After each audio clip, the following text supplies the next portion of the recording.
Meus queridos irmãos, graça, misericórdia e paz do Senhor Jesus os sejam abundantemente multiplicadas. Nós voltamos para a exposição das chamadas bem-aventuranças e o nosso objetivo com essa mensagem é expor a quinta bem-aventurança. Para isso eu quero convidá-lo a abrir a palavra de Deus em Mateus capítulo 5, verso 7. Abra aí a sua Bíblia comigo e acompanhe a leitura de Mateus capítulo 5, verso de número 7. Veja comigo o que diz a palavra de Deus. Bem-aventurados os misericordiosos, porque alcançarão misericórdia. Eu quero convidar você para um momento de oração. Feche os seus olhos, curve a sua fronte e vamos orar ao Senhor. Meu Senhor, em nome de Jesus, abre os nossos olhos, meu Senhor, para compreendermos as maravilhas e a beleza da Tua palavra. Que o Senhor, por graça e misericórdia, visite-nos nesta hora, concedendo-nos a compreensão da verdade lida e a intenção que o Senhor Jesus teve em comunicar esta quinta bem-aventurança aos seus discípulos. Ajude-nos a compreendê-la e de forma especial a vivê-la, para que Cristo seja exaltado e glorificado em nossa vida. Em nome dele nós oramos. Amém. Meus queridos, esta é a quinta bem-aventurança e podemos dizer, permanecemos no ambiente da contracultura cristã. O texto, mais uma vez, nos sugere uma indagação. Como é possível alguém ser feliz através de atos misericordiosos? Meus irmãos, importa-nos inicialmente definir o termo que é chave para a interpretação dessa passagem. E para isso nós precisamos responder a uma outra pergunta. Qual a definição da palavra misericórdia conforme o registro textual? Inicialmente eu quero dizer para você que o dicionário Aurélio Básico define misericórdia como a compaixão suscitada pela miséria alheia, o grito de quem pede compaixão, piedade ou socorro. O teólogo John Stott definiu misericórdia como a compaixão pelas pessoas que passam necessidade. Do ponto de vista da etimologia, que é o estudo da palavra na língua original, o substantivo grego eleos, que é traduzido no vernáculo por misericórdia, sempre trata da dor, da miséria e do desespero que são resultados do pecado. Já a palavra charis, que é traduzida por graça, sempre lida com o pecado e com a culpa propriamente ditos. A primeira palavra, misericórdia, concede alívio. Já a segunda, graça, concede perdão. A primeira cura e ajuda. A segunda purifica e reintegra o pecador. O teólogo William Hendrickson disse acertadamente que misericórdia é amor demonstrado em favor de quem vive em desgraça e um espírito perdoador para com o pecador. Ela abrange tanto um sentimento de bondade quanto um ato bondoso. Vemo-la exemplificada na parábola do bom samaritano. Então, Hendrickson cita Lucas capítulo 10 e especialmente na pessoa do Senhor Jesus Cristo, nosso misericordioso sumo sacerdote. Então ele cita Hebreus capítulo 2, verso 17. O reformador francês João Calvino afirmou que neste verso o Senhor Jesus Cristo leva os crentes um passo à frente, ensinando que, além de sermos mansos e pacientes quando somos afligidos, nós devemos nos solidarizar com os outros em seus problemas e assim, tocados pela compaixão diante do sofrimento do próximo, procuremos maneiras de ajudá-los, como se suas dores fossem nossas. Visto que Deus nos uniu para nos tornar um corpo, todos os membros são necessariamente um. Cada indivíduo deve assumir sua parcela no sofrimento para aliviar aqueles que não podem suportar mais. Esta é a verdade que devemos perceber aqui, disse João Calvino, citando Mateus capítulo 5, verso de número 7. Bem, para Matthew Henry, os misericordiosos são piedosa e bondosamente inclinados à piedade, ajudam e auxiliam as pessoas que estão na miséria. Um homem que não tenha recursos para ser generoso, abundante, pode ser verdadeiramente misericordioso, e assim Deus aceita a mente disposta. Nós devemos não somente suportar pacientemente os nossos próprios sofrimentos, como também devemos, pela solidariedade cristã, compartilhar os sofrimentos dos nossos irmãos. O amigo deve mostrar compaixão. Matthew Henry cita a experiência de Jó registrada em seu livro, capítulo 6, verso 14. E ele diz mais: esse mesmo amigo deve revestir-se de entranhas de misericórdia. E agora ele cita o texto de Colossenses, capítulo 3, verso 2. E diz ainda: e revestidos eles devem se apresentar para ajudar em tudo o que puderem aqueles que estão passando por algum tipo de necessidade. Meus irmãos, de fato, aquilo que Jesus está ensinando aos seus discípulos está provocando uma revolução entre eles. O Senhor disse que são felizes os misericordiosos, aqueles que se compadecem do sofrimento do outro. J.C. Ryle definiu o comportamento do cristão misericordioso como os que se mostram compassivos para com os seus semelhantes.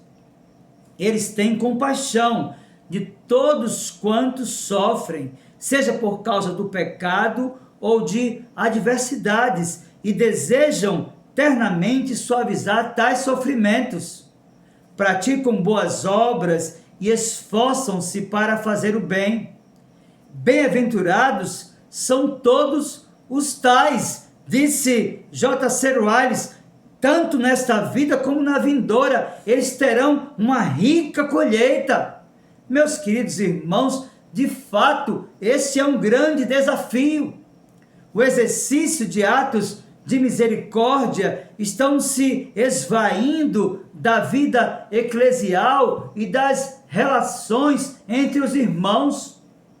Numa sociedade narcisista e hedonista, as ações misericordiosas estão de fato em baixa, inclusive e lamentavelmente, entre o povo de Deus. Meus irmãos, a Bíblia ensina o valor de atos de misericórdia, e o povo hebreu aprendeu através da lei do Senhor o socorro aos seus, bem como aos de fora. Se você abrir a sua Bíblia no Antigo Testamento, no segundo livro do profeta Samuel, no capítulo 22, a partir do versículo 22 e até o 26, você vai compreender como os judeus tinham um sistema de socorro para com os de dentro, bem como para com os de fora. Segundo o livro do profeta Samuel, capítulo 22, a partir do 22 e até o 26, a Escritura nos diz assim: pois tenho guardado os caminhos do Senhor, e não me apartei perversamente do meu Deus, porque todos os seus juízos me estão presentes, e dos seus estatutos não me desviei. Também fui inculpável para com ele e me guardei da iniquidade. Daí retribuir-me o Senhor segundo a minha justiça, segundo a minha pureza diante dos seus olhos.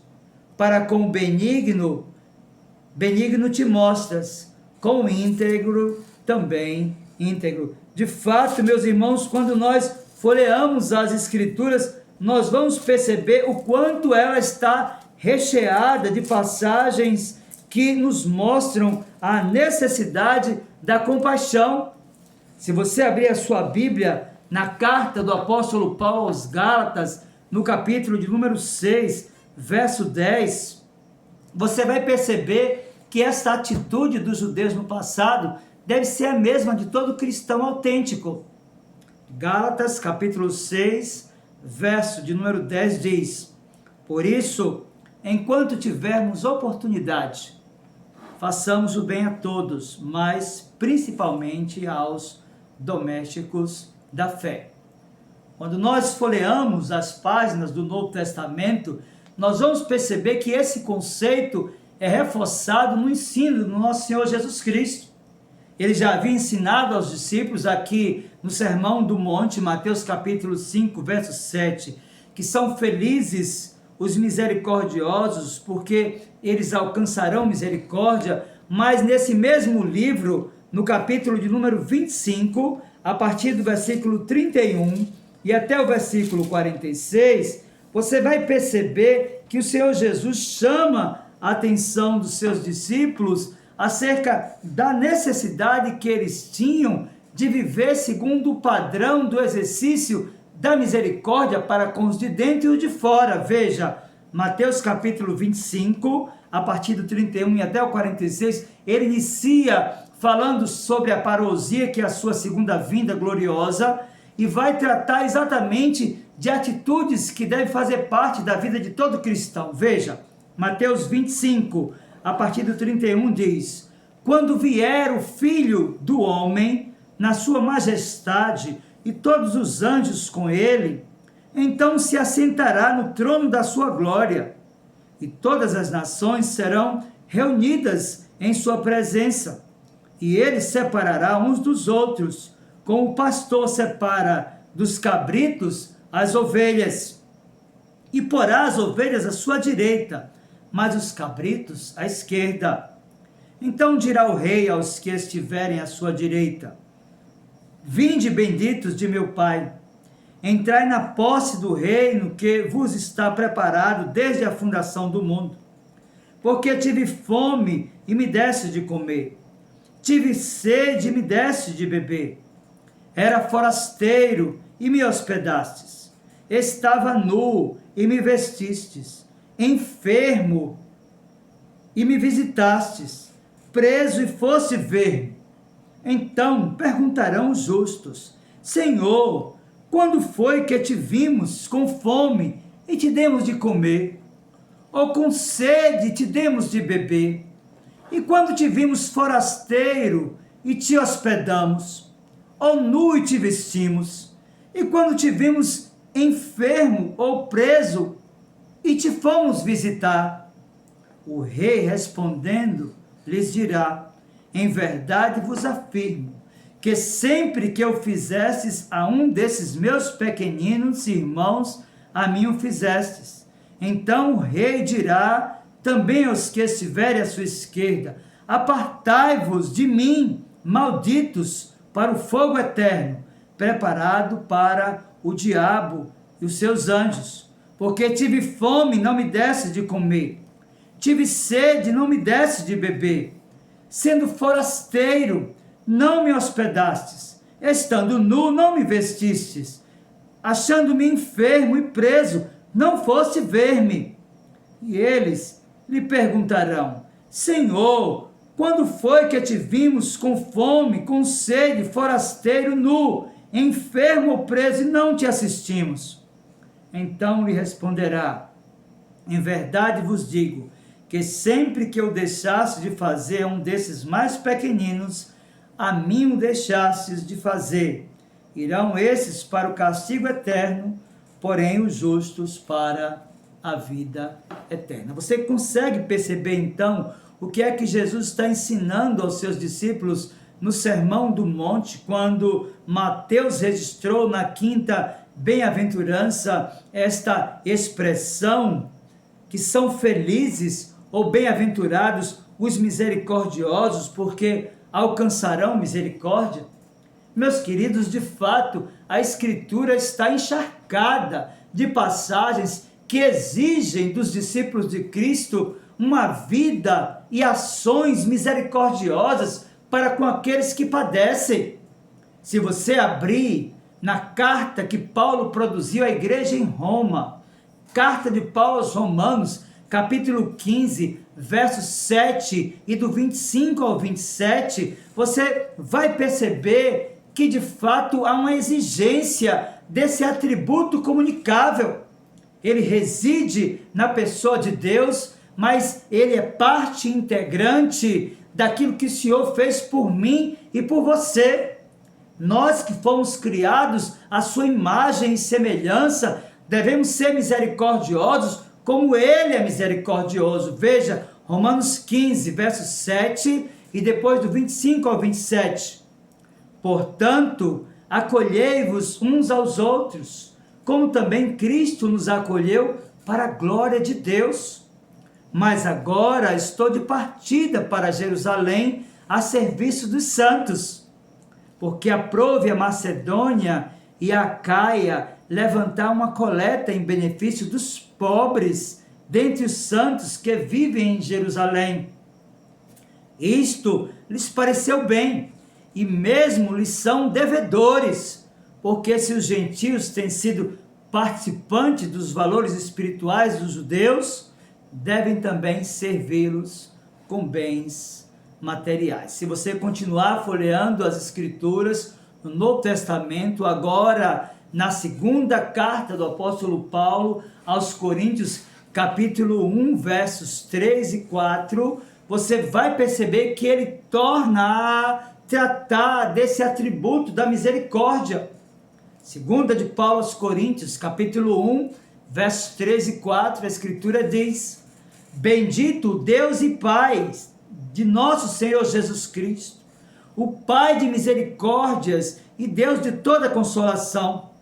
É Ele que nos conforta em toda a nossa tribulação, para podermos consolar os que estiverem em qualquer angústia com a consolação com que nós mesmos somos contemplados por Deus. Então veja que Paulo define a Deus como o Pai de misericórdias. Se Ele é o Pai de misericórdias, nós fomos alcançados por suas misericórdias que se renovam em nossa vida a cada manhã e são a causa de não sermos consumidos, meus irmãos.